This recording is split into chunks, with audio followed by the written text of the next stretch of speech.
Teenagers were finally beginning to dress as individuals, and by the beginning of the decade, new tribes emerged. The Doc Martin dandy was born.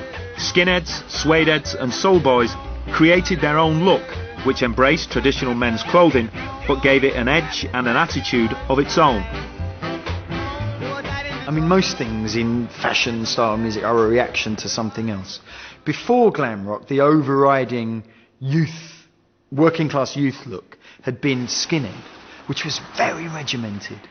You could only wear a Ben Sherman, Levi Stay Press, a Crombie coat. It was all very much kind of dictated. I'd rather be a skinhead than anything else. He's a much smarter dressed person than a hippie or a rocker. He looks smarter, his hair always looks cleaner. His appearance is much cleaner, I think. I want all you skinheads to get up on your feet. Put your braces together and your boots on your feet. And give me some of that old moon stomping. I am W-O-O-O. And I'm still here again. Meanwhile, the influence of second-generation British immigrants began to make itself heard, with ska and soul music becoming popular. I think what you were witnessing there, particularly among the young skinheads and mods and all of that who were into that, was actually the first sign of the multicultural England. Because those skinheads, with their skanking dances and their ska records, were the first generation of white English kids to grow up with black neighbours, black schoolmates, to grow up with those rhythms. Skinheads were dancing to ska music and just eating it up. And I think that a lot of the British people probably wondered what was happening to their kids. And it came into England with a force. And all the kids who felt that music still feel it today. You've got to understand that there's a great tradition of the white working class youth aligning themselves with the rebel sounds that were around at that time.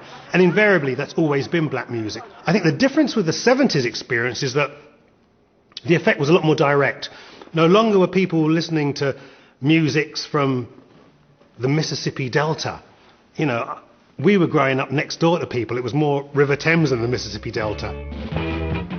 In urban areas, there was a lot of mixing between young working class white lads and young black Caribbean males because they had a lot of things in common. And that kind of coalesced for some young skinheads, white skinheads, around an interest in reggae music and black kind of cultural artifacts.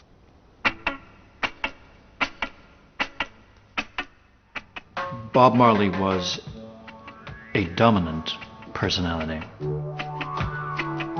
The first time that a generation of black people who were born in Britain announced a voice, found a culture, identified, found a way to create a collective identity.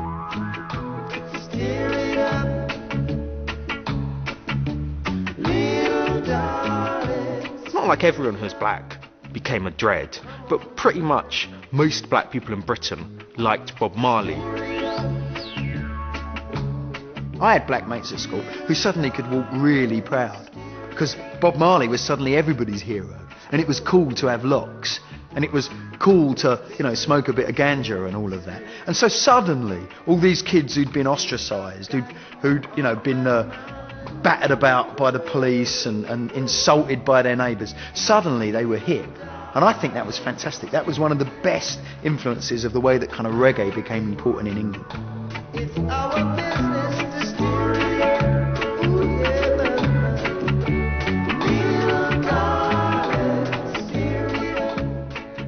it. Whether you were into heavy metal or whether you were into northern soul or whether you were into reggae, you were putting your distance between what you were doing and the mainstream. And if the mainstream was ABBA and the Bee Gees and Chicory Tip, you didn't want to know that.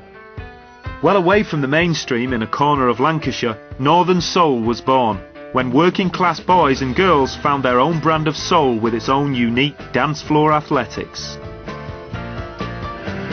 The fact of the matter is that the Wigan Casino has been in existence for 10 years. We decided to become an all-night session because there is a particular demand from the soul fraternity who wants to stay out all night to follow their kind of music.